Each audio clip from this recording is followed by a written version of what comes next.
Nakakaiyak, nakakakilig, nakakatawa, nakaka-inlove. Dear MOR. Dear MOR, magandang tanghali sa inyo, Popoy at Bea, at ganun na rin sa lahat ng listeners ninyo. Naisipan kong magbahagi ng kwentong pag-ibig ko dahil alam kong maraming matututunan ang mga kamorkada sa naging karanasan ko. Ako nga pala si Rai, 27 years old, a hardworking professional. Nasanay akong hindi masyadong humihingi ng tulong sa mga magulang ko. Simula noong nag-aral ako ng college, natuto na akong itaguyod ang sarili ko. Kaya malaya rin akong nakakapagdesisyon sa mga gusto kong gawin sa buhay. Hindi masyadong malapit ang loob ko sa pamilya ko, kaya mas nasanay akong kausap ang mga kaibigan ko. At syempre, ganun din ako sa boyfriend kong si Mike. Popoy at Bea, nakilala ko si Mike sa unang work na napasukan ko. Hindi nga lang agad naging kami dahil busy pa kami noon sa kanya-kanyang naming buhay. Lumipat din ako sa ibang company after 2 years, kaya hindi kami nagkaroon ng special connection bukod sa pagiging workmates. Pero mula noong nagkahiwalay kami, naging madalas ang pag-chat at pag-date namin hanggang sa naging kami na nga eventually. Sobrang ideal boyfriend si Mike, Popoy at Bea. Mapagmahal siya at may maayos na income. Siya yung tipo na maraming plano para sa relationship. Hindi siya naghihintay lang sa kaya kong i-offer. Instead, gumagawa siya ng paraan para mapatibay ang pagsasama namin. Bumuo siya ng maraming pangarap para sa aming dalawa at unti-unti niya yung tinutupad.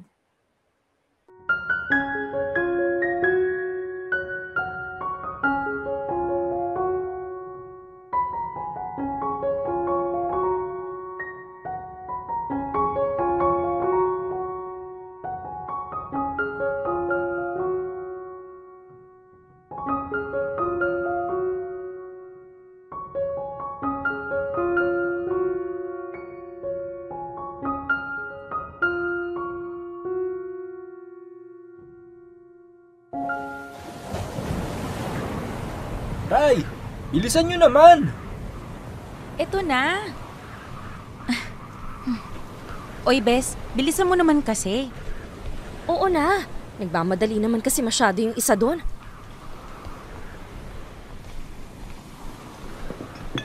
Sabi nyo kasi iihilang kayo eh. Ilan ba pantog nyo? Manahimik ka nga, RJ. Palibhasa kasi kayong mga lalaki kahit saan pwedeng umihi. O dali, umupo na kahit nang may pagpatuloy na tong inuman. Diyos ko, hindi naman inuman lang ang ipinunta natin dito sa beach. Picnic at langoy. Ang dami mong kuda. O game, kaninong tagay na ba? Ito. Unahin na natin si Charlene. Oh. Akin na. Bilis ah. Okay, next. Paring Mike. Pampalakas ng loob. Ha? Pampalakas ng loob? Akin na, RJ. Anong meron? Ha? Sabi kasi ni RJ, pampalakas daw ng loob. Bakit? May binabalak ba kayo? Wala. Huwag mo intindihin niyo si RJ. RJ, ano yun? Lo, ba't ako tinatanong mo? Mike, babe, may dapat ba akong malaman? Sabihin mo na pare. Now is the time. Babe. Babe, may gusto kasi sana akong sabihin eh. Ano yun? Kasi 'di ba, 2 years naman na tayo mag-boyfriend-girlfriend. Yes. At saka from the start naman, very open ako sa intensyon ko na pakasalan ka balang araw. Oh my God! Mike, don't tell me! Shh! Manahimik ka nga. Panira ka ng moment nung magjowa eh. Go na, Mike. Gawin mo na. Ha? Lumuhod ka na. Go! Okay.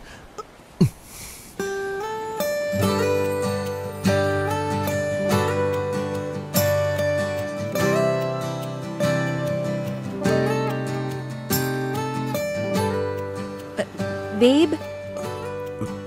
Gusto ko sanang tuldukan na yung pagiging mag-boyfriend-girlfriend natin. Sa loob ng 2 taon, nakilala kita ng mas malalim. Marami akong bagay na natutunan tungkol sa'yo. Naging welcome ako sa pamilya mo at ganun ka rin sa pamilya ko. At palagay ko oras na para tayo naman bumuo ng sarili nating pamilya. Babe. Raisa, babe, sa harap ng mga kaibigan mo, gusto ko sanang tanongin sa'yo to. Will you marry me? Babe naman eh. Ginulat mo naman ako. Sorry ah.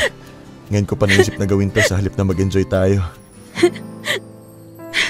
Hoy, Ray! Ano na? Naghihintay ng sagot si Mike, oh. Masakit lumuhod sa buhangin, oy. Yes. I want to marry you. Yes. Oo nga. Thank you. Thank you, babe.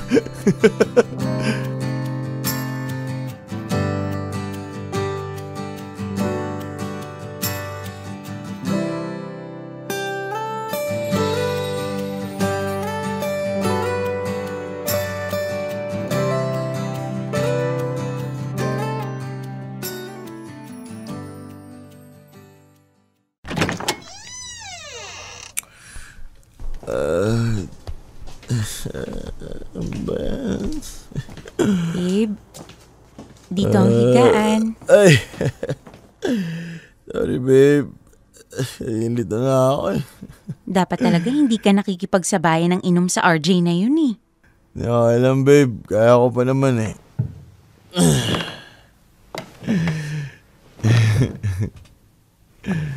Ay, pahinga ka na, babe. Naparami ka ng inom eh. Hindi ka naman sanay.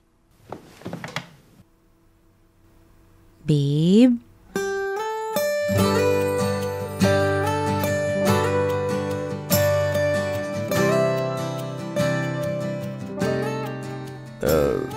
Yes, babe. Yung kanina. Thank you, ha? Ellen, yung proposal? Oo. Hindi mo naman kailangang gawin yun sa harap ng mga kaibigan ko. Pero ginawa mo pa rin. Alam mo, babe, proud ako na ikaw ang girlfriend ko. At excited na mag-fast forward tayo sa future. Kasi alam kong ikaw yung makakasama ko eh. Kaya hindi ako mahihiya na ipagsigawan sa buong mundo na mahal kita. Na gusto kitang mapang-asawa. Aww. Thank you, babe. Pinakilig mo naman ako masyado eh. Mahal na mahal kita, Rai. Mahal na mahal. Hindi man bituin sa iyong paningin, liwanag ko ibibigay pa rin. Dahil ikaw ang aking mundo at ako ang Puyat Bea, dahil nga mas nasanay akong kasama sa mahalagang okasyon ng mga kaibigan ko, sila na din ang tinuturing kong pamilya. At sa kanila ko din unang pinakilala si Mike nung naging kami.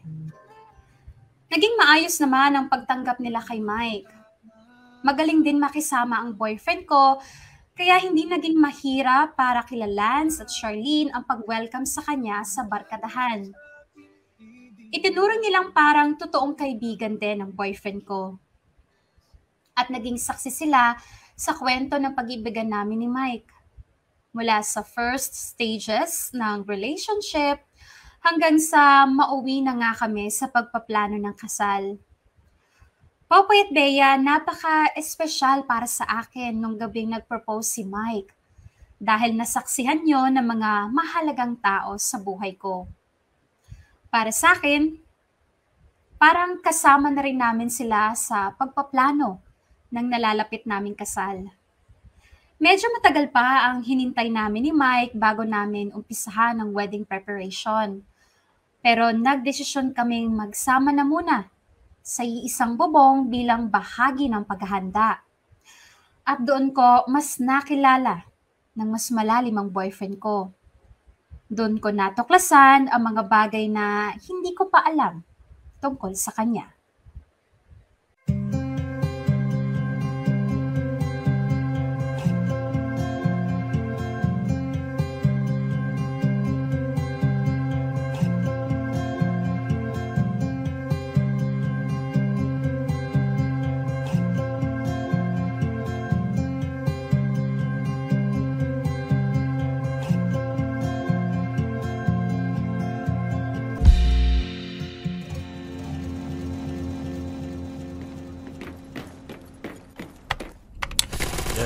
Yan.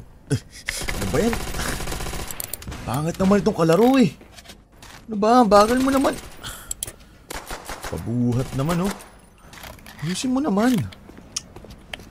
Ay. Ba't ang taas naman yata ng bill ko sa credit card? Asa pa nga? 7,000? Ay. Teka, anong merchant to? Talo na naman tuloy. Tindahan ng mga laruan to ha. Kasi naman eh. Wala naman akong binibiling laruan ng nakaraang buwan. Yan. Buti na lang.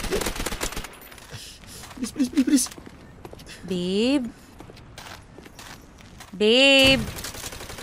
Oh, May binili ka ba gamit yung credit card ko? wait lang babe ha. Tapusin ko lang tong game. Parang ang labo naman ito. Ay. Babe? Saglit lang babe. Naglalaro pa ako eh. Mamaya na yan, babe. Importante to. Baka naman pwedeng mamaya na lang natin pag-usapan yan. Babe, please. Okay.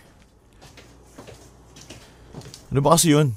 Ginamit mo ba yung credit card ko last month? Oo. Eh bakit hindi mo sinabi sa akin? Ginamit mo rin naman yung credit card ko ah. Ha? Hindi ah. Ginamit mo kaya, bumili ka ng makeup. Credit card ko yung ginamit ko dun, babe. Teka nga. Loh, Nasaan na ba hindi yun? mo tinignan bago ka nag-tap sa counter? Ay. Babe, sure naman kasi kung credit card ko yung nasa gamit ko. Malay ko bang mapupunta sa bag ko yung credit card mo? Ay nako. So, nasa iyo yung credit card ko? Oo. Paano nangyari yun? Pinagpalit ko nung nag-ayos ako ng gamit nung nakaraan. Ha? Bakit? Wala lang. Wala lang? Tapos bumili ka ng mga laruan. Bumili ka rin kasi ng makeup, di ba? Mas nauna ka pa nga bumili. Magkano lang yung total nun, babe? Wala pang 4,000. O bakit? Magkano ba yung binili kong action figure? 7. Konti lang naman diferensya. Ay, babe, alam mo namang nag-iipon ako para sa enrollment ni Kai eh. Sus, 3,000 lang yung diferensya eh. Grabe, napakamatuusin mo naman. Kasi naman, babe, okay lang naman sa akin kung mangailangan ka ng pera. Pero sana para sa mahalagang bagay naman. Hindi para sa pang-display lang na laruan. Huwag mo namang nilalang yung laruan ko. Yun na nga lang yung libangan ko eh. Alam mo naman katakot-takot na stress ang inaabot ko sa work eh. Ay, okay, sige. Palalampasin ko yung pagbili mo ng mga laruan. Pero babe, sana naman credit card mo na lang yung ginamit mo. Oo na. Di ko naman alam na magagalit ka pala ng ganyan eh. Hindi lang naman kasi yung pera yung issue dito, babe.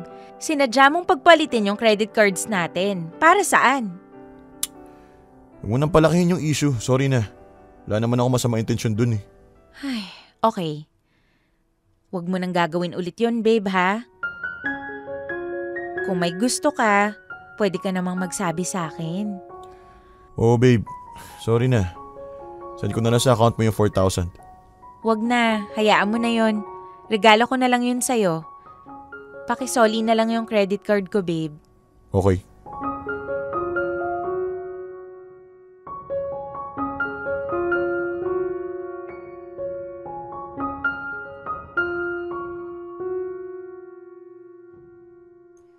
Popoy at Bea, totoo nga ang sabi ng marami.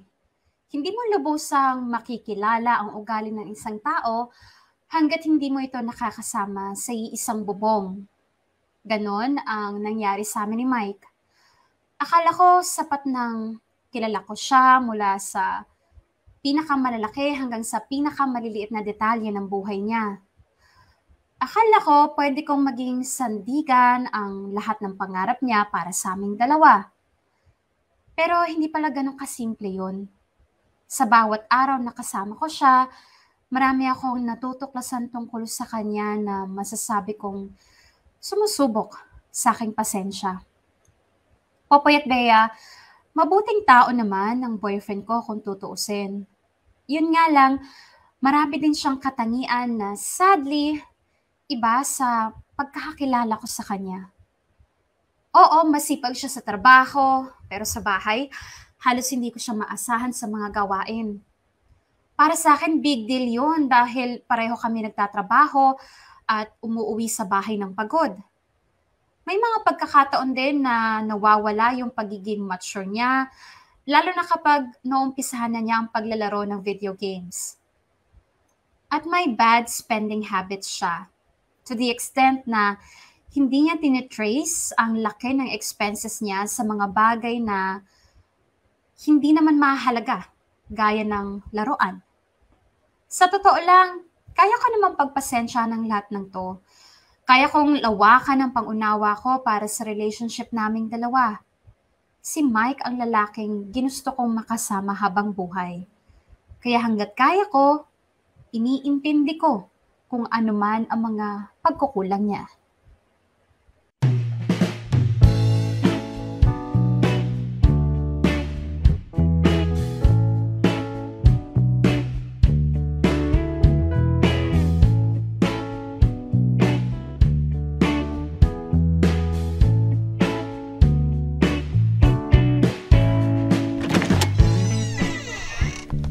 Hi babe, sa wakas dumating ka rin. Kanina pa kita hinihintay eh. Talaga, babe? Anong meron? Kain muna tayo? Ay nako, babe. Nag-dinner na kami ng mga office mate ko eh. Ganun ba? Sayang naman yung niluto ko. Sorry, babe Nakalimutan ko sabihin sa'yo. Nagluto ka pa tuloy. Ay, hayaan mo na babe. Pero sige, sasamahan kita mag-dinner. Pero kape lang yung akin, babe Pwede mo ba akong ipagtimpla? Oo naman. Sige, magpapalit lang ako ng damit tapos kain na tayo. Yay! Okay babe.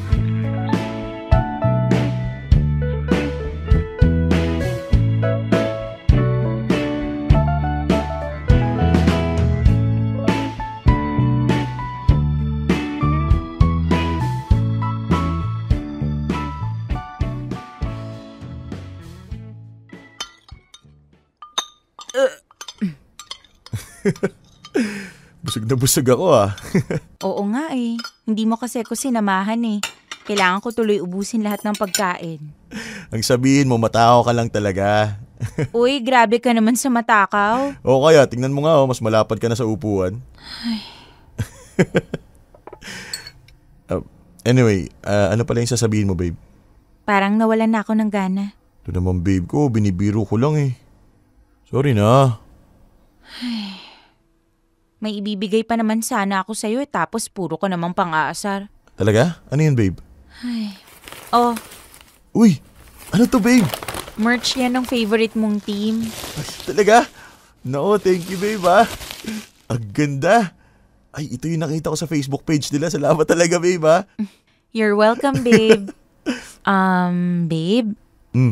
Bumili rin kasi ako ng dress para sa event namin sa office. Talaga? Patingin niya. Wait. Isusuot ko muna. Wait mo ako rito, babe, ha? Okay.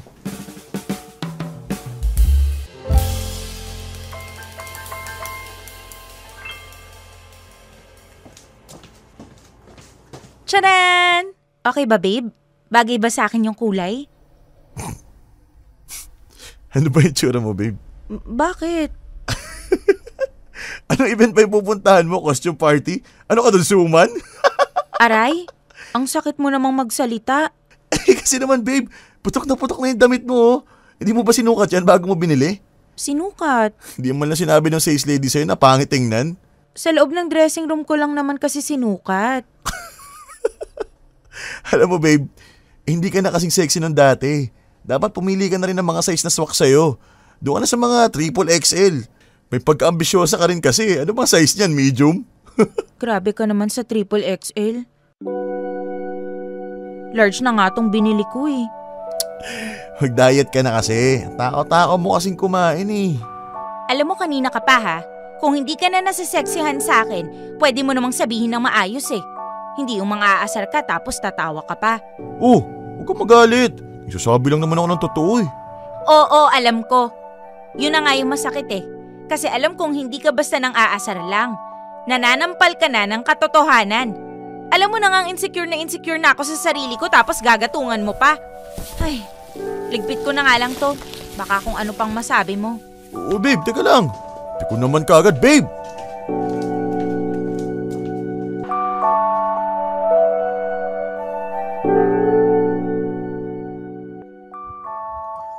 Popoy at Bea, gaya nga ng sinabi ko, sanay akong mamuhay na mag-isa.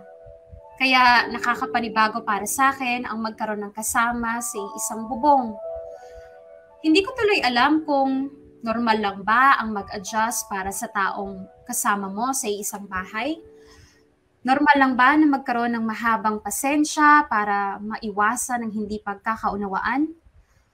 Para sa kagaya kong independent sa mahabang panahon, hindi madali yun. Pero alang-alang sa relationship namin ni Mike, handa akong baguhin ang nakasanayan ko, lalong na't naghahanda na rin kami na habang buhay na magsama.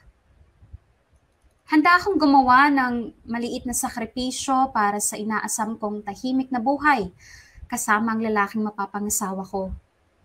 Pero hindi ko inakalang hindi lang pala isip ko ang dapat kong ihanda. Popoy at Bea, bukod kasi sa pag-intindi sa mga kakulangan ni Mike, hindi ko inakalang kailangan ko ring tiisin ang manakanakang masasakit na pang-aasar na naririnig ko sa kanya. Alam ko namang hindi siya seryoso sa mga yon, pero for someone na nagdaan sa maraming pagsubok to be the best version of herself, masakit makarinig ng mga puna, lalo na nga kung galing sa taong mahal mo. Minsan tuloy, napapaisip na ako kung dapat na ba akong maalarma sa lahat ng mga nakikita at nararamdaman ko. Dapat bang pag-isipan ko na kung itutuloy ko pa ang pagpapakasal ko sa taong pinag-alayan ko ng buong-buong pagmamahal? Dear M.O.R. Ang mga kwento ng puso mo. Dear M.O.R. Nakakainis. Popoy at Bea, aaminin ko na ilang beses na ako nagduda sa relationship namin ni Mike. Para kasing hindi ito yung klase ng relasyon na pinangarap ko. Parang hindi ito yung na-imagine ko noong sumagot ako ng yes sa proposal niya. Gaya ng marami sa atin, gusto ko ng masayang pagsasama. Yung sweet at puno ng pagmamahal. But then again, hindi naman tayo nagmamahal para lang matupad yung mga pangarap nating love story. Hindi tayo pumapasok sa isang committed relationship para ma-fulfill yung mga fantasies natin. Nagmamahal tayo dahil pinipili natin yung tao na yun. Despite of all the shortcomings. Kaya pinili kong magstay sa relationship namin ni Mike.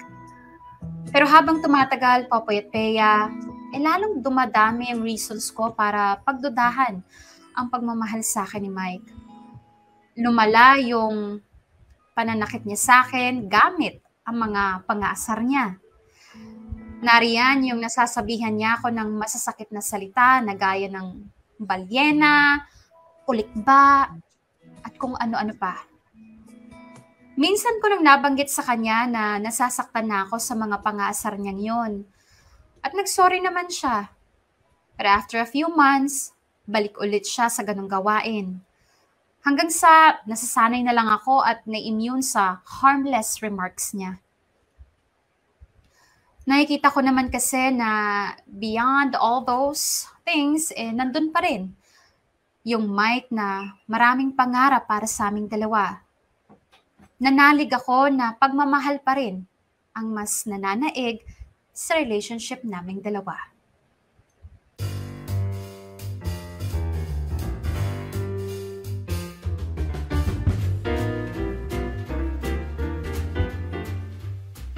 Ray! Charlene! Ang tagal nyo naman! Ito na nga eh. Palagi ka na lang nagmamadali. Minsan na nga lang tayong makapag-outing at atat ka pang umuwi. Kanina pa kaya kami naghihintay ni Mike. At saka aabutan kasi tayo ng traffic kung di tayo magmadali. Gusto mo matulog sa daan? Okay lang sa akin. Enjoy kaya yun. Okay lang sa'yo, palibhasa hindi ikaw yung nasa manibela. Napakasungit nito. Porket ikaw yung may sasakyan? O, tama na nga yan. Sige na, lumarga na tayo at ayoko ring abutan ng katakot-takot na traffic.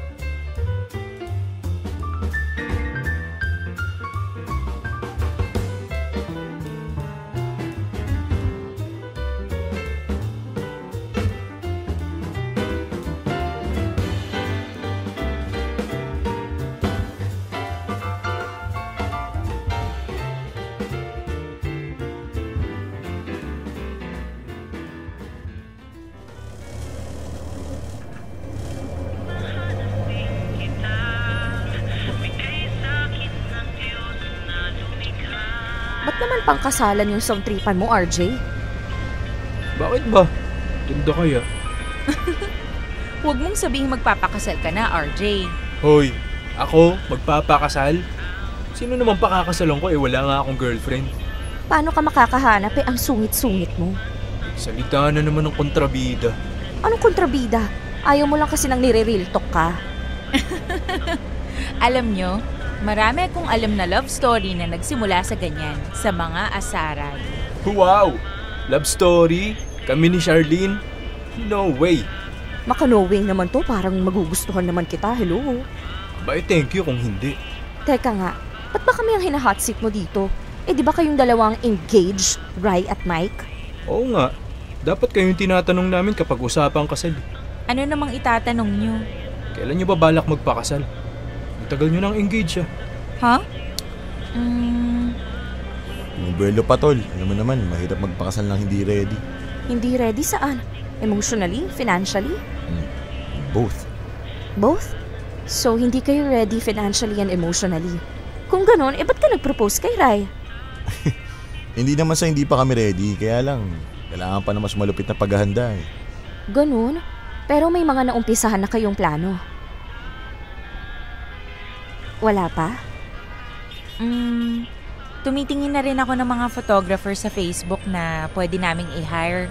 At saka ng design ng wedding gown. Tumitingin ka? So, ikaw lang? Busy pa kasi si Mike sa work. Alam mo na, mahirap naman kung abalahin ko pa siya.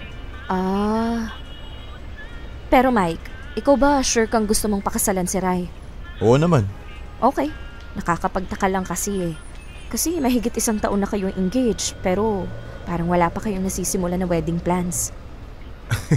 Hayaan nyo, kapag nakapag-umpisa na kami, papaalam agad namin sa inyo. Basta ngayon, kailangan pa namin ng matinding buwelo.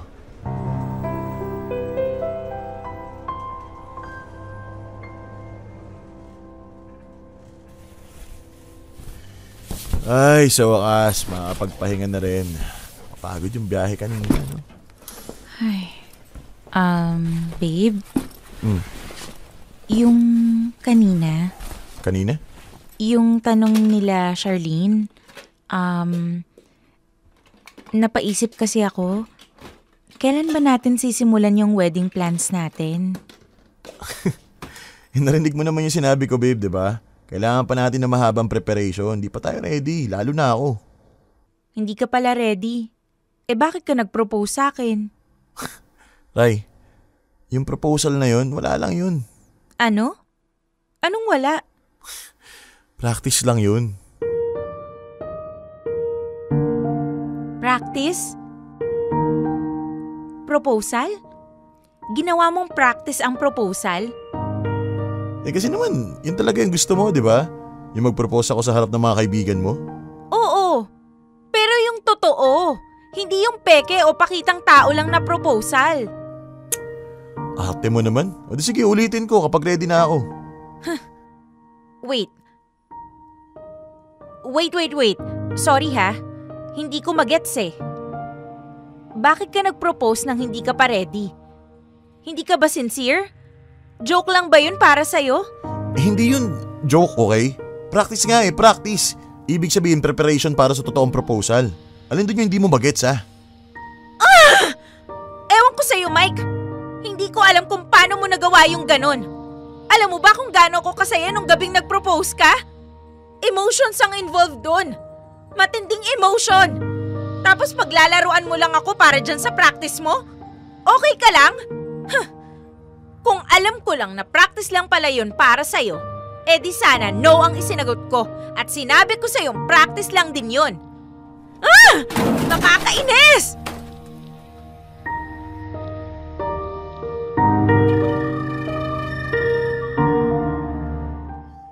Popoy at Bea, ito na yung moment na umakyat lahat ng dugo ko at nabuisit ako kay Mike.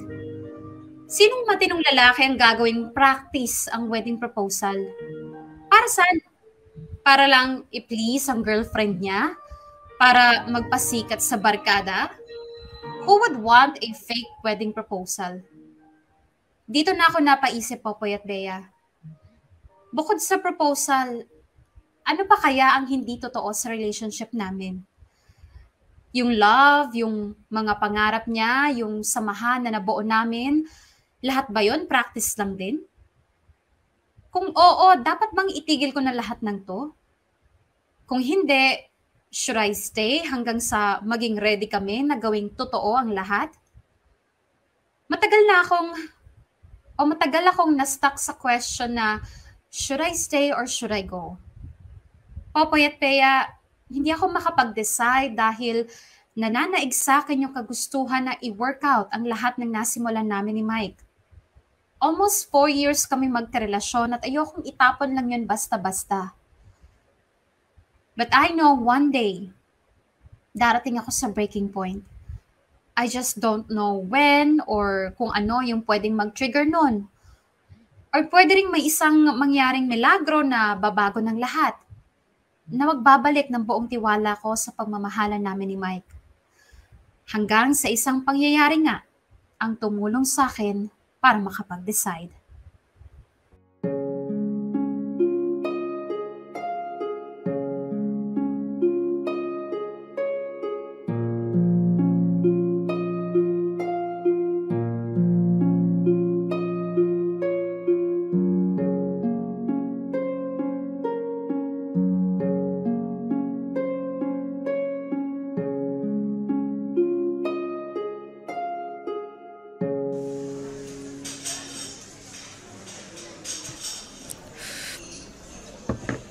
In fairness ha, ang tagal na nung huling beses mo akong niyayang magkape. Kasi naman, masyado ka na yatang caught up dyan sa boyfriend mo. Hindi naman. Ay, may tanong ako sa'yo. Ano yun? Inaabuso ka ba ni Mike? Ha? Ako? Inaabuso? Hindi Magsabi ka ng totoo ha, ayoko ng sinungaling. Hindi nga. Ba't mo naman naisip yan? Kapag kayong dalawa na lang ang magkasama, hindi ka niya pinagbubuhatan ng kamay? Hindi. Inaalipin? Hindi rin. Sinasabihan ng masasakit? Minsan. Pero hindi naman to the point na... Okay. Stop. Tama na. Huwag mo nang ituloy yung pero mo. Bakit? Anong meron? So napapagsalitaan ka niya ng masasakit? Paminsan-minsan lang naman yun. Hindi naman... Gaano? Kadalas, ang paminsan-minsan.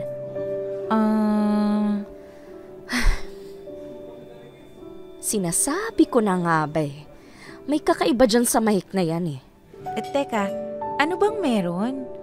Bakit ba bigla-bigla ka nalang nagtatanong ng mga ganyan? Kasi naman, napansin ko nitong mga nakaraan na panay naman yata yung pang-aasar niya sa'yo sa mga post mo sa Facebook. Lalo na sa mga picture mo. Sadyang mapang-asar lang talaga si Mike. Girl! Hindi! Hindi simpleng pang-aasar lang yung ginagawa niya. Below the belt na yung mga hirit niya madalas. Ay, take it as an inside joke lang, okay? Sa aming dalawa lang yun. Talaga? Inside joke? Okay lang sa'yo na tinatawag kanyang balyena? Ulit ba? At ito pa ha, sa isang video mo na sumasayo ka, tinawag kang GRO. Abate! Hindi na magandang biro yun. Ganun naman talaga siyang magbiro? Hindi na nga kasi biro yun. Gumising ka nga. Form of abuse na yun. Hindi naman niya ako sinasaktan Hindi ka nasasaktan sa mga hirit niya? Sa mga pang-asar niya? I mean, oo. Pero at least, hindi naman niya ako pinagbubuhatan ng kamay. Tanga! Ang abuse hindi lang sa pisikal. Meron tayong tinatawag na emotional, mental, at verbal abuse. Gano'n na niyang katagal ginagawa sa'yo yan? Ang alin? Yan! Yung mga sablay niyang hirit na joke na masasakit. Simula nung nag-live-in kami. Ano? My God, Rai! Tiniis mo ng ganun katagal?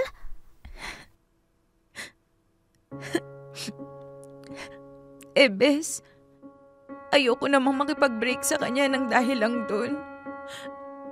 Baka sabihin niya, masyadong mababaw yung dahilan ko. O sige, ito na lang. Umamin ka sa akin.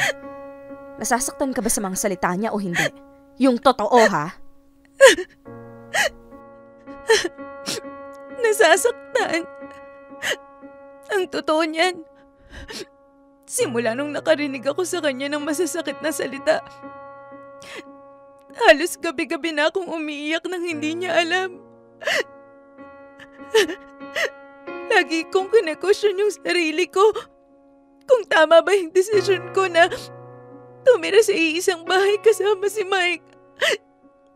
Tapos, papakasalan ko pa siya.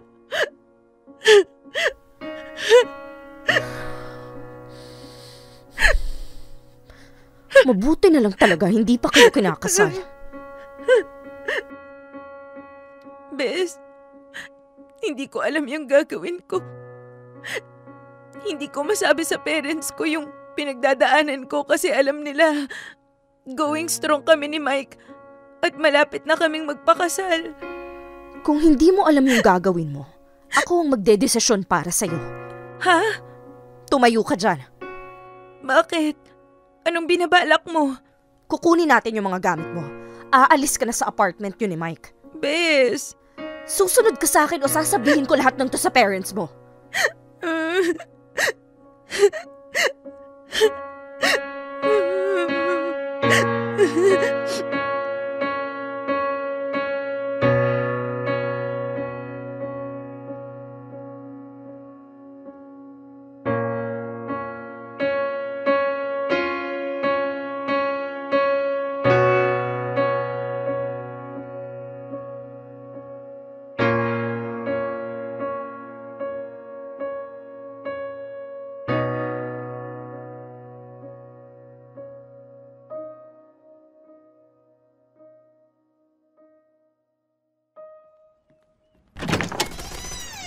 Uy! Charlene! Bigla-bigla ka nalang dumadating. Sarap buhay mo ah. Teka, ba't umiiyak si Rai? May nangyari ba? Rai, bilisan mo. Kunin mo na yung mga gamit mo. Oh, ano? Rai! Teka, ano ba meron? Uy, ano ba nangyayari? Effective today. Tinutubos na namin si Rai sa'yo. Tinutubos? Ano to, sangla? Huwag kang pilosopo. Tarantado ka. Ano ba kasi nangyayari? Babe, ano ba to? Huwag mo nang tatawagin na babe si Rai. Dahil mula ngayon, tapos na kayong dalawa.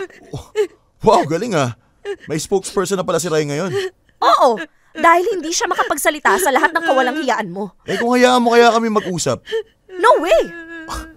Anong karapatan mo mag-decide para sa kanya? Whoa! Speaking of karapatan, ikaw, anong karapatan mo para pagsabihan ng masasakit na salita ang kaibigan ko? Ha?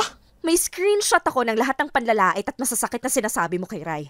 Alam mo bang pasok sa psychological violence lahat to? At pwede ka namin kasuhan ng violence against women. Ngayon, hahayaan mo si Rai o mapipilitan akong tumawag ng barangay? Pero wala kang karapatan na diktahan siya. May sarili siyang buhay. Siya lang ang pwede mag-decide para sa sarili niya. Mike, tama na!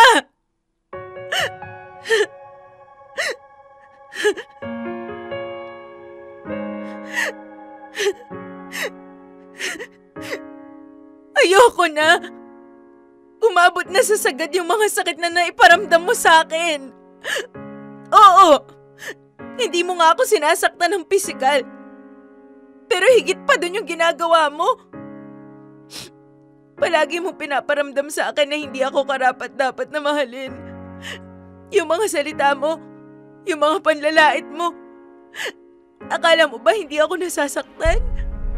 Pero, Rai, pwede mo naman sabihin sa akin, di ba? Di ba yun naman yung ginagawa ko? Sinasabi ko sa'yo yung nararamdaman ko pero binabaliwala mo lang. At paulit-ulit mong ginagawa yung mga pagkakamali mo. Nay, pag-usapan na lang natin to. Maayos pa natin to. Huwag ka naman basta-basta na lang bumitaw. Ang tagal kong kumapit, Mike. Kasi umaasa ako na babaguhin mo yung ugali mo. Pero habang tumatagal, lalo ka lang lumalala. Alam mo, tama ka eh. Walang karapatan si Charlene na pangunahan ako. Walang karapatan ang kahit na sino. Kaya ako na mismo yung magdedesisyon para sa sarili ko. Tapos na tayo. Gusto ko nang bumitaw, ngunit ayaw pa ng puso. Gusto ko nang bumitaw, may pag-asa pa siguro. Kalaban ng sarili, sino bang dapat pumili? Sino nga ba, ako ba o ikaw? Gusto ko nang bumitaw.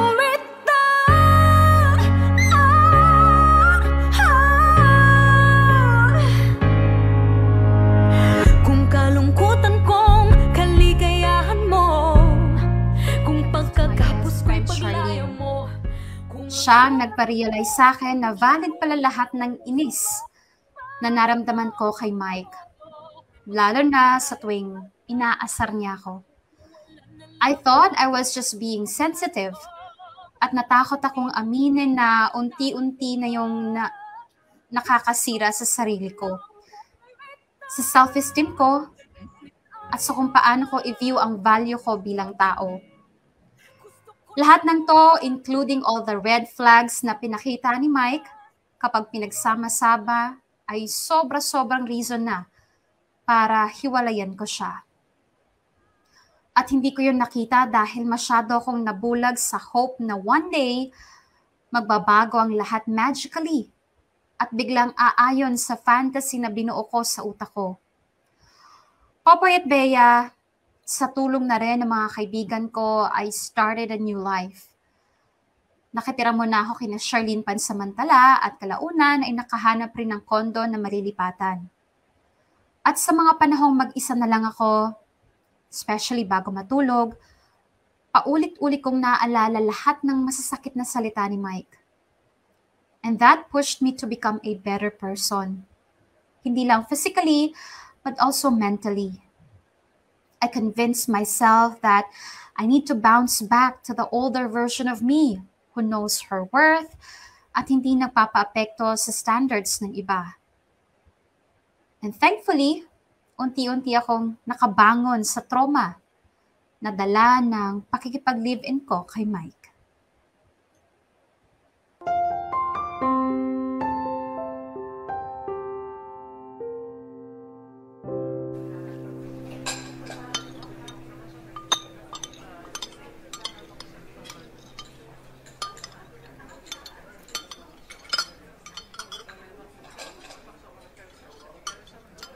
Okay tong place na to ah. May ganito kagandang kainan pala dito. Well, oo naman. Ikaw kasi. Puro ka na lang yata pagmumukmok sa bahay. Paanong hindi magmumukmok? Ang hirap lumabas ngayon sa dami ng protocol. Ngayon na lumawag naman ng restrictions, I guess deserve mo naman ang lumabas na ng bahay, no? Kamusta ba ang pag-iisa mo sa bahay? Hindi ka ba nalulungkot? Sakto lang. Palagay ko, yun talaga yung kailangan ko. Isolation. Sa sobrang sakit ba naman ang pinagdaanan ko noon, medyo na-disconnect na ako sa sarili ko. Kaya kailangan ng matinding self-assessment, self-affirmation, and self-love. Alam mo na. Masakit pa rin ba? I mean, minumulto ka pa rin ba ng alaala ni Mike? Well, minsan nag-e-echo pa rin sa utak ko yung mga masasakit na salita niya. Parang nire-remind ako na hindi ako kamahal-mahal. Pero malaking bagay yung mag-isa lang ako sa bahay kasi wala akong ibang nakakausap kundi yung sarili ko. Siyempre, puro magaganda yung sinasabi ko sa sarili ko. Tama yan. And I'm happy for you. Salamat. Ikaw yung nagpa-realize sa akin na dapat na akong umalis sa kumunoy na yun. Yun lang naman ang ginawa ko. iparealize sa'yo ang katotohanan. Ikaw pa rin ang nag-decide para sa sarili mo. Ay, grabe no? Masyado akong nagbulag-bulagan noon. Hindi ko alam na unti-unti na pala akong nasisira from within. Akala ko, simple lang yun pero hindi pala. Napakalaking trauma pala nung iniwan sa akin ng experiences ko kay Mike. Pero, naka-move on ka na ba talaga? Oo naman. Kahit iharap mo pa sa akin si Mike, no more hate, no more love, no more anything. Okay, good! Good talaga. No, I mean, buti na lang naka-move on ka na kasi may ipapakilala ako sa'yo. Ano? May ipapakilala ako sa'yo. Para lang may nakakausap ka na. Baka naman panibagong trauma na naman yan. Of course not! Ba't naman kita bibigyan ng sakit sa ulo, no? Baka naman jowa na agad yung hanap niyan, hindi pa ako ready. Oo, alam ko naman na hindi ka pa ready. Hindi ko na naman sinabing jowain mo agad. Basta, kilalanin nyo lang muna yung isa't isa. Ay, wait. Hello, Lance? Oo, andito na kami sa Samgyupan. Ha? Nasa pintuan ka na? Ay, ayun! Nakikita na kita. O, sige. Oh my God!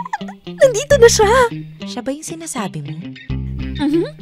Gaga, hindi mo naman sinabi ngayon kaagad. Hindi pa ako prepared eh. Nakakainis ka naman. Shh! Tumahimik ka. Ayan na siya. Hi, kanina pa kayo? Hindi. Kakarating lang namin. Upo ka. Thank you. By the way, Lance, this is Rai, my best friend. And Rai, this is Lance, office mate ko. Hi, Rai. Nice to meet you. Hi, Lance. Nice to meet you din. Naka-order na ba kayo ng food? Hindi pa nga eh. Order na tayo. Alright.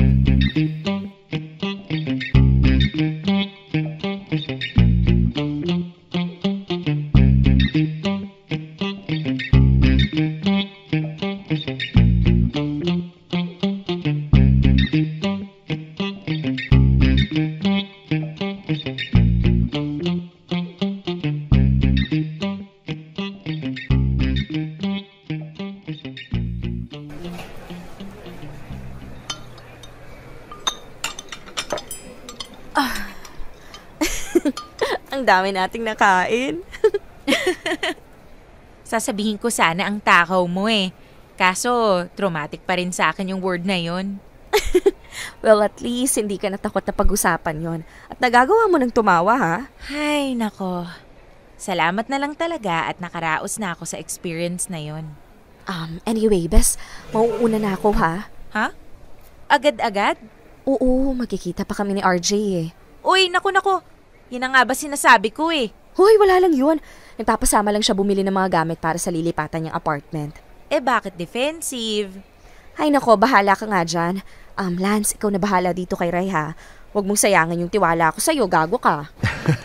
Huwag ka maglala, safe sa akin si Rai. Si Sherlyn talaga wala pa rin pinagbago. Matagal na ba kayo magkaibigan ni Charlene? Oo. Since college. I see. Matagal-tagal na nga. Lance? Salamat sa pagpayag mo sa pakiusap ni Charlene ha, na pumunta dito. Naku, wala yun. Wala rin naman akong ginagawa sa bahay pag weekend eh. May itatanong sana ako sa'yo eh. Sure, go ahead. Don't worry, Rai. Alam kong iniisip mo ngayon na pumayag ako sa gusto ni Charlene na makipagkita sa inyo dahil I'm into dating. Well, totoo naman yun pero I'm not in a rush naman. Pero gusto kong mas makilala ka pa. I think you're a wonderful person. Sa paraan lang ng pananalita at pagkukwento mo, ramdam ko nang napaka-positive ng outlook mo sa buhay. Tapos hindi halatang may sakit kang pinagdadaanan. Dinadaan ko lang sa tawa. Pero ang totoo, paminsan-minsan nandyan pa rin yung alaala, yung sakit. Well, that's understandable. Eh, hindi naman basta-basta mawawala yun eh. Lalo na kung yung nagbigay sa'yo ng alaala na yun, yung taong mahal mo. Oo nga eh. It makes it all more painful. Huwag kang mag-alala. Mula ngayon, mas mapapadali na yung paglimot mo. Nandito na ako eh. I mean, no pressure ah. Hindi mo naman kailangan makalimutan agad-agad. But from now on, may mapagsishare ka na ng nararamdaman mo. Salamat, Lance. Salamat. I'm through with these lies I'm buying. Truth is that I can't keep trying, 'cause I'm still here. Even if I've got a lie. Kaya ibinahagi ko itong kwento ko dahil marami akong nababasa sa social media tungkol sa verbal abuse na nangyayari within a relationship. Meron din mga takot kumawala sa failed relationships dahil nanghihinayang sila sa samahan na nasimulan. At meron ding patuloy na nilalabanan ng trauma ng nakaraan. Let me tell you this, kaya nating mapagtagumpayan ang laban. We don't deserve any form of abuse. It's hard to take courage in the beginning, but the first step is to admit na nasasaktan ka at kailangan may gawin ka. Do not be afraid of losing everything. Be afraid of losing yourself. Luckily for me, nahanap ko ulit ang sarili ko. Popoy at Bea, hanggang dito na lang. I know na hindi ganun kagrabe yung napagdaanan ko sa kamay ni Mike para maihanay ako sa darkest story ng programa nyo. But I hope kahit papaano, isa to sa makakapag-deliver ng one of the strongest messages ever. Sana may ma-empower ako kahit papaano. And by the way, Lance and I are still dating pero hindi kami nagmamadali. He knows very well kung ano ang pinagdaanan ko and he's willing to wait until I'm fully healed. Salamat ng marami, dear MOR. And I hope na marami pa kayong ma-feature na inspiring stories. Lubos na gumagalang, Rai. Dear MOR, ang mga kwento ng puso mo. Dear MOR, nakakainis.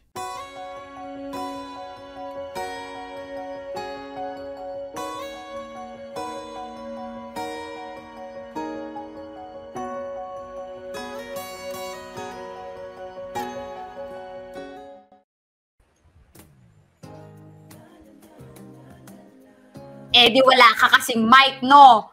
Oh. Wala naman talaga akong sinasabi.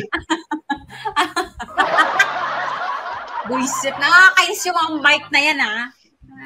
Ganyang mic, ha? A minute to go before 2 p.m. mga kapamilya, no? Yan na nga ang ay salamat. Medyo nakapagpagaan kahit papaano, no, ng loob. Dahil kung malalaman nyo lang kung ano ang mga nasabi ko sa amin GC nila Bea habang ongoing ang kwento. Hindi nyo gugustuhin marinig. Lalong-lalo na, no, na meron talaga mga lalaki na katulad nitong si Mike. Okay? Katulad ni Mike na talaga ba, pinapractice ba ang pagpo-propose ng kasal? Diba?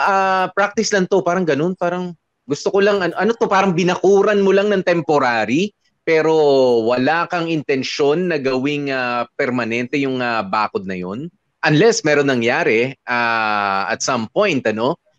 Pero nung sinabi niya na, wala naman talaga yun. Kumbaga, ganun lang yung impact sa'yo ng pagpo-propose at pakikipag-engage, di ba? Sa isang tao. Diba ganun lang ba talaga yan? Di sana hindi ka na muna nag-propose, hindi mo na nilagay sa engagement stage yung relationship ninyo. Sana naging mag-boyfriend-girlfriend lang muna talaga kayo. Diba? With no plans of getting married yet. Dating not to marry. Dapat ganun yung nagde-date lang. Ganyan. Tapos magpo-propose ka, ibig sabihin kasi niyan, mga kapamilya, no? Kapag nag-propose ka, so meron after the proposal, tinanggap, meron na kayong preparation. 'Di ba? Yung iba, months before the wedding, o yung iba naman kahit years pa, pero talagang sigurado ka na. 'Di ba? Sigurado ka na, kumbaga, by hook or by crook, talagang itutuloy mo to. Pero siya, ang sinabi niya dahil hindi, wala lang naman talaga yung gusto ko lang, bored? Bored ka lang. Or gusto lang Labo, magpasikat dun sa tropa. Pero alam mo, ba, gusto lang feeling ko- magpa-sweet sa tropa. Gusto niyo lang kunin yung moment. Ang kapal ng mukha mo. Sumisira ka na naman sa mga ano natin, mga kalalakihan, Mike eh. Ha, Mike, hindi maganda. Mike. Oo. Hindi, yan kasi yung sitwasyon. Yan sitwasyon, Mike, ano? Yung ayaw natin na nangyayari sa loob ng isang relasyon, Mike. Mike. Walang signal si Mike. Pero alam mo po, by feeling ko nung umpisa, nung happy pa sila, siguro galing sa puso din kahit papaano yung proposal, no? Pero yun nga, somewhere along the way, nung medyo nagkakainitan na sila in everything, nung dumadalas yung pag-aaway, yung dumadalas yung pagsisilipan, lalo na sa pera and everything, sa gastos, baka doon nagkaroon ng pagbabago sa isip ni Mike. So bilang pambawi niya, yun yung ano niya, yun yung paraan niya para bawiin yung proposal na ginawa niya. Hindi, ano yun, joke lang yun. Hindi talaga ako seryoso doon and everything, 'di ba? Pero isa to sa mga actually halo-halo yung factors. Merong sign of immaturity, merong tawag dito, merong verbal abuse, tapos merong naging insensitive itong si Mike, masyadong insensitive and everything. Pero ang nakakapagtaka Popoy, hindi naman gano'n nung magjowa lang sila. Pero nag-live-in lang sila, then bigla lang boom, saka nagsilabasan yung mga ganyang bagay. So ibig sabihin, it's either nagbago si Mike or yun talaga yung ganun na talaga siya. Pero yung 4 years nyo, best foot forward. Every time nagkikita kayo, palagi siyang pogi, palagi siyang gentleman, di ba? Palagi siyang, it's full of pretensions, yung nauna nilang pagsasama. Di ba? Pero kakailanganin ba talaga natin, Bea, na mag-live-in pa, to live in together, to move in together, para makilala natin ang isang tao? 'Di ba, ng lubusan? Kasi ako sa alam ko, marami sa mga kaibigan natin, mas nakikilala mo naman talaga kahit yung asawa mo sa araw-araw na pagmulat ng mga mata mo. 'Di ba? Meron ka mga characteristics niya na hindi naman siya ganun nung dalaga o hindi naman siya ganun nung binata. Pero ngayon na-realize ko, ganito pala siya, ganun pala siya, medyo maikli pala ang pasensya niya pagdating dito, medyo mas sungit pala siya o hindi siya. Alam mo yun, araw-araw marami pa tayong makikilala. Kaya this is not a question of maigi pa eh. Baka yung iba kasi sinasabi, naku, maigi pa nga na mag-live-in muna bago magpakasal. No. Diba? Not necessarily. Basta ikaw, dapat ramdam mo, dapat matuto ka makiramdam na totoo na ba yung taong nasa harap mo, totoo ba yung karelasyon mo kahit na umuwi pa muna kayo sa kanya-kanya mga lugar. Bahay, oo. O kanya-kanya mga bahay bago kayo mag-asawa. Kasi ganun yun eh, merong room na mag-a-adjust ka at siya rin mag-a-adjust sa'yo. Pero itong si Mike, it's a blessing in disguise. Okay? It's a blessing in disguise na rin na nag-live-in sila ng ating letter sender na si Rai kasi nga she was able to pero the damage is done. 'Di ba na medyo na bumaba syempre yung self-esteem niya, bumaba yung tingin niya sa pagkababae niya, and you don't let other people do that to you. 'Di ba? Yung pagkababae mo at yung pagkalalaki mo, wag mong sasabihin na porke nag-gain ka ng weight. Ayan, para sa mga kalalakihan. Okay, address natin na maayos yan, minsan, ang mga babae ay magsasabi na tumataba ako, nagigain ako ng weight, ganyan. But, ito sa mga kalalakihan, hindi ko sinasabi na magsinungaling kayo. But kung mahal mo talaga yung tao, wag mong sasabihin sa kanya na ang taba-taba mo na nga dabyana ka na, balyena ka na. Kung yung ulikba, hindi ko alam yung ulikba na yan, Pero parang ang pangit-pangit. Parang ang pangit-pangit o parang wala nang kadating-dating. 'Di ba? Yung tunog pa lang. Ayan, pero you don't say that. Though it's true, though it may be true, hindi mo kailangan i-diin in your face kasi may ganyang ugali ang mga babae. Ang taba ko na, ang taba ko na. No, you don't agree with them. No, hindi ka mataba. Siguro nag-gain ka ng weight pero hindi ka pa rin pangit, hindi ka pa rin mataba. Yan yung babaeng yan yung babaeng mahal mo, yan yung babaeng pinili mo. ka-live-in mo, gusto mong pakasalan, tapos sasabihin mo, taba-taba mo na, lalaitin mo. Tignan mo na lang kung anong ginagawa mo sa kanya. Matutulungan ka kaya niya. Di ba, pinapahina mo yung loob niya eh. Di ba? You don't do that. Kahit papabiro, yan ang, ewan ko, turo na sa akin ng nanay ko yan noon. Hindi lang ngayon yan, dati pa yan. Di ba? You don't, wag mo sasabihin, kahit nga sa kaibigan mo, kahit hindi mo jowa, Bea. Di ba? Kahit sa kaibigan mo, you don't say na, ang taba-taba mo, ay, Bea, laki-laki mo na. Ano nangyari sa'yo? Parang, are you really trying to be concerned? Or are you trying to insult that person? If you're trying to insult that person, siguro kung may masama siyang ginawa sa'yo dati, well then go ahead. Pero kapag concerned ka dahil nag-gain siya ng weight na parang hindi maganda yung pagkaka-gain niya ng weight or for whatever reason, wag mo sasabihin na ang taba-taba mo, ang laki-laki mo, ano nangyari, parang, teka lang, ngayon lang kayo nagkita. Hindi natin alam kung ano yung battles na pinaglalabanan. Correct. At saka po, ito mga kamarkada, kung ang isang tao tumaba man or naging sobrang mukhang anorexic man, tingin mo hindi nila alam yun. Tingin mo hindi nila napapansin yun. Sila ang kauna-unahang makakaalam at makakapansin nun. Kaya alam mo yun, hindi mo kailangan sabihin o ipamukha sa kanila yun para lang ma-inform ko no sila kasi alam nila yun. Okay, alam nila ano nangyayari. Nakikita hindi nila. Hindi ko ba nakikita yung mukha ko, Bea? Araw-araw. Di ba araw-araw ito muna titignan ko bago ako humarap kay Bea? Pag maliligo bago ako humarap ka, sa inyo. Ka sa salamin. Pag magbibihis ka, titingin ka sa salamin. Actually, sa pagsuot mo pa lang ng damit, mapapansin mo na kung tumaba ka ba o hindi. So, alam nila, okay? Thank you very much. Pero alam nila kung nag-gain sila ng weight o masyado na silang payat in everything, hindi ka bumida o hindi ka makakatulong pag sinabi mo yun. Alam mo, Popoy, ito, kinukwento ko na sa'yo, ang daming beses ko nang naranasan yan. Hindi lang sa mga kaibigan, actually, mga kamarkada nating dumadalaw sa booth.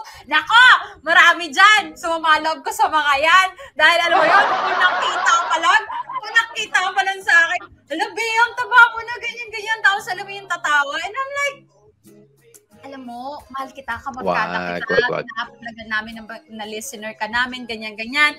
Pero parang wala ka man atang karapatan para pagsabihan ako ng ganun. And alam niyo ba, ano yun, di ba, Popoy? Parang unwritten rule yun na napakabastos para sa isang tao na ang una mong kahit hindi una, napakabastos para sa isang tao na komentan mo yung timbang niya. Kasi again, gaya ng sinabi ni Popoy, hindi mo nga din alam ano yung naging dahilan. Pwedeng may tinitake siyang gamot, pwedeng meron siyang hormonal problems, pwedeng meron siyang ang tawag dito, eating disorder na pinaglalabanan niya. Alam mo yun, mental condition na pinaglalabanan niya, and for you, para sabihin, punahin yung itsura niya and everything, hindi ka nakakatulong, lalo mong pinasama yung pakiramdam niya, at lalo kang sumama sa timpla niya, sa panlasa niya. Alam mo yun, hindi, lumabo ka bilang isang kaibigan o kakilala para sa kanya. Kaya kamorkada, yan po sana ang ugaliin nyo, utang na loob. Pag napansin nyo na tumaba or pumayat, shut your mouth! wag na. Siguro kung very close kayo, pwede, kasi yung iba, no, in public pa sabihin, yan taba mo na. Mga kapitbahay, ang taba-taba na nung friend ko. Kaya, ay, Bea, ang payat. Uy, friend, i-text mo yung ang payat na ni Bea. Meron kasing iba ganyan eh. Di ba, parang, gusto mo ba sabihin talaga sa lahat ng ito na ganito yung nangyari sa akin? No. Di ba, especially when you're doing it to your partner. Di ba, wag. Di ba, siguro i-guide mo sa kanya, no? Ako minsan ito. Sige, a genuine conversation between me and Mrs. Popoy. Diba? Minsan sasabihin niya, nag-gain siya ng weight. So sabi ko, magsusukat ng damit, syempre mag-ready para sa Sunday Mass, ganyan, Saturday, ganyan. Magsusukat yan. Siguro mga 3, 2, 5 ang susukatin. Sabi niya, ay, parang medyo na kasi hindi na nakakapag-treadmill, hindi na nakakapag-exercise, lalo na nung pandemic, Bea, no? Sinasabi ko sa kanya na, alam mo, wag mo ang pintasan yung sarili mo. 'Di ba? Ako talaga ganyan sinasabi ko, wag mong pintasan yung sarili mo. Medyo sumikip yung damit, pero sabi ko maganda naman sa if it fits you well, 'di ba? Okay naman. Anong isusuot mo? Meron ka pa bang ibang options? Sabi ko kung meron pa, edi sige, try mo. Ganyan. Tatanong, pero never. Okay? Never kung ginawa na Sabihin, ang taba. Ay, oo nga, ang taba. No.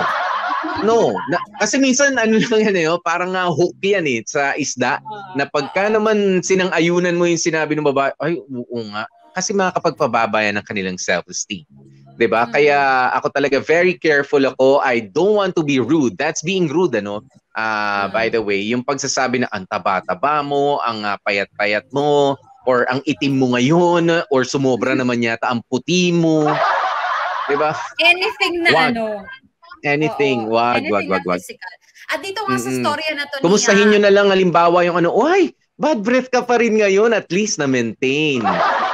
Minsan alam mo, ganun yung ganun yung gusto kong isagot sa mga, ay Pupoy, ang taba mo na. Ikaw talagang baho pa rin ang bibig mo ngayon, no? Di ka pa rin natuto magsipilyo. Baho pa rin ang mga lumalabas sa bibig mo. Ganun yun. Sa relationship ni ito pang isa, sa relationship ni Rai at saka ni Mike, na hindi lang sa kanilang dalawa privately nagkakaroon ng ganung sabihan from Mike to Rai, pero alam mo yun, kahit sa yun nga sabi sa Facebook account, pag may ipopost yung mismong partner mo pa, yung mang-o-cry sa'yo, yung magsasalita ng di maganda sa'yo, tipong, alam mo yung Popoy, tipong kami, kunwari kami na friend mo, ang nakabasan, kami na yung nahihiya, kami na yung naaawa, or kami na na-offend para sa'yo. Alam mo, doon palang Rai at mga kamorkada na may ganong partner, doon palang red flag na yun. Red flag na yun na, kasi ngayon pa lang na magjowa pa lang kayo, okay, kahit pa paano may pa rin yan, Popoy, may restrictions pa rin yan and everything Pero dahil sa umpisa, ganyan paraan, kung kayo mag-asawa na, tumagal na kayo sa relationship, asahan nyo lalala at lalalayan. Kung ano man kayo, nung nag-umpisa kayo, it will only be malala Hindi siya para mawala bigla, kundi lalalayan. So kung ganyan parang sa umpisa, unless, Bea, siguro kung mga komedyante kayo, no? Yun ang career ninyo. Di ba, na naglalaitan kayo, dyan kayo kumikita ng pera, mga vlogger kayo na lalaitin nyo isa't isa, pero alam naman ng lahat naman ng kumbaga, kung pinagkakakitaan nyo, sige. Pero kung talaga ba, nilalait mo yung fiancé mo in public, tapos sasabihin mo, inside joke lang yan. Anong inside joke about it? It's in public, Diba, anong inside dyan? Nakapost sa Facebook, sa Instagram, nilalait. No, kita mo, bumaba na nga yung self-esteem talaga nitong si Rai, which is very wrong. Very wrong. Bukod dun po, yung mga kamorkada sa mga panlalait physically, another sign ng mga verbal abuse kapag sinasabihan kang tanga, sinasabihan kang bobo, alam mo yun, sinasabihan kang inutil, pag nag-aaway kayo, o kaya kahit in public or privately, o kaya kapag alam mo yun, pag nag-aaway ka, minumura ka, ganyan. Lahat yan, mga sign yan, verbal abuse, o di naman kaya, alam mo yun, sagad-sagarang pagmamalait sa'yo, na hindi mo kayang gawin to na kasi napakahina ng utak mo, napakahina ng pag-intindi mo. Pag sinabihan ka ng ganong kamorkada, asahan mo na hindi magiging maganda ang ending ng relationship ninyo. O di naman kaya, pag tinolerate mo yan, asahan mo hindi mawawala yan. Hindi magiging maayos yung relationship ninyo. Yes. Lulubog ka lang sa mababang self-esteem mo. Kaya alam mo, pag-isipan mo, kamorkada. Hindi pagmamahalan tawag doon, Bea. Doon sa ginagawa ni Rai, 'di ba? Pagto-tolerate 'yon, 'di ba? Pagpayag kahit na nasasaktan ka na doon sa kagustuhan na hindi maganda ng isang Mike na abusado, 'di ba? Abusado. I mean, hindi mo na nga masyado mapagkatiwalaan sa pera, tapos yung mga salita pa lumalabas sa bibig niya, regaluhan mo ng sipilyo. Yan, tsaka muriatic acid, madumi bunganga niyang lalaking yan, And salamat na rin. Okay, maraming salamat na rin dahil natapos na. Finally.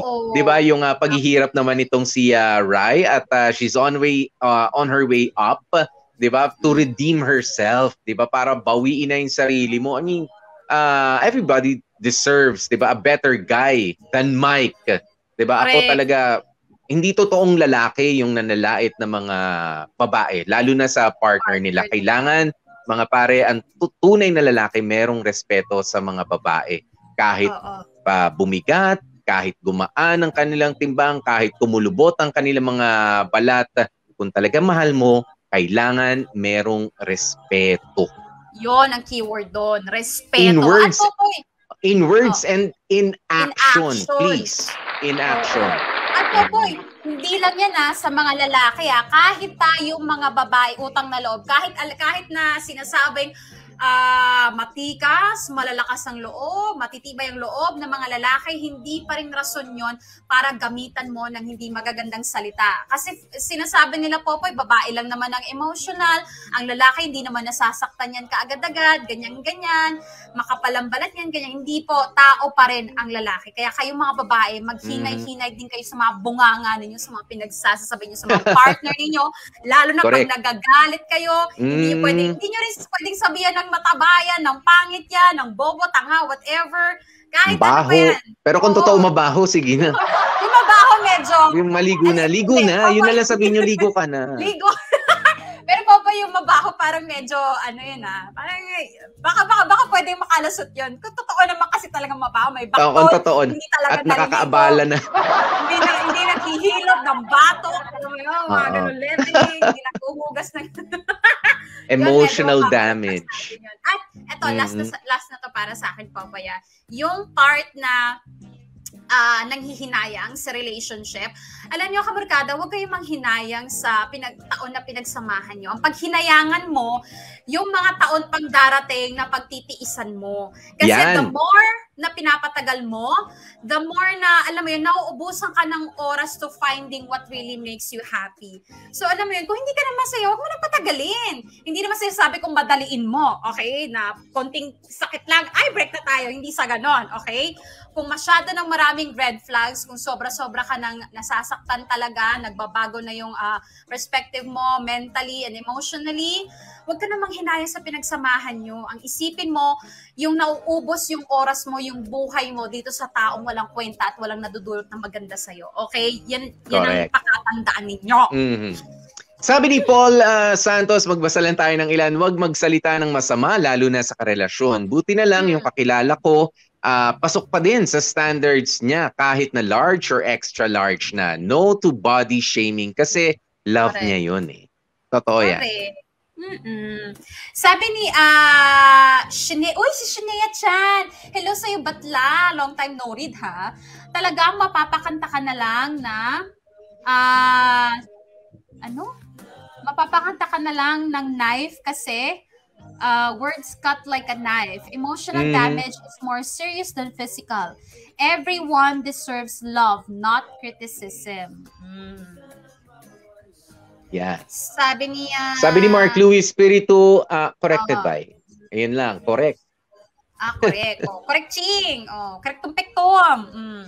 Seryo. Seryo. May entry sa seryo, syempre. Ito ang pinaka-importante. Hindi dapat mawala sa ating pagkatao yung respeto, kahihiyan at pagmamahal sa kapwa. Pag meron ka niyan sa katawan, maraming mga bagay na masasama ang hindi mo magagawa. Diba nga? Respect.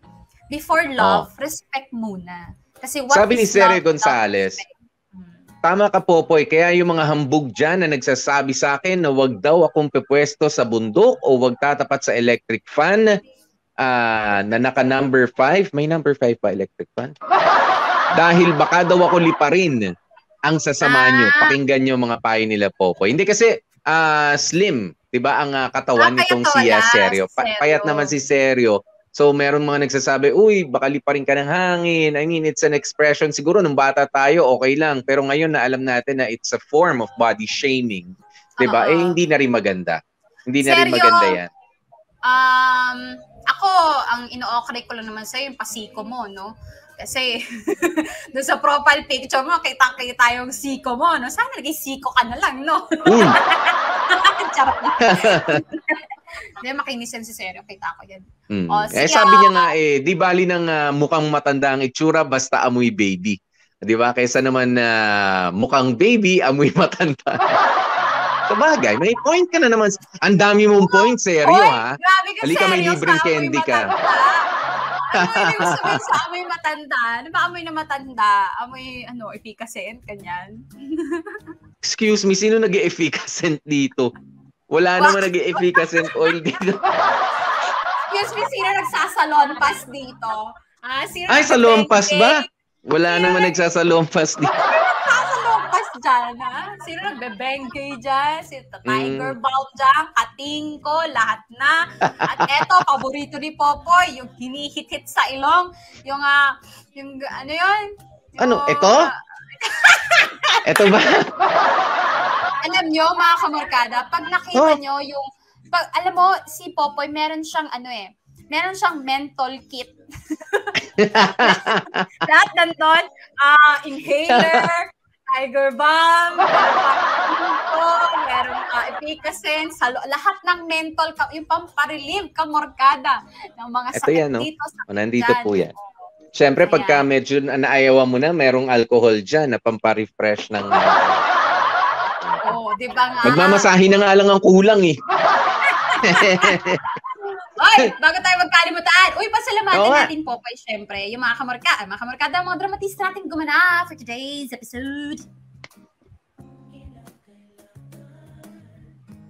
Ayan, ang gumanap na Rai. Thank you so very much kay Rai.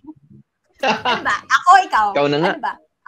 Ako na dapat Alright, Jamie Rubio, si Mike, Dan Caputyon, nakakainis ka sa part na yon. At Charlene, Cindy Basena, Lance, Jag Kamat, ang writer si Wardy Alagaw, thank you so much. At ang nag-edit, Joko Loco.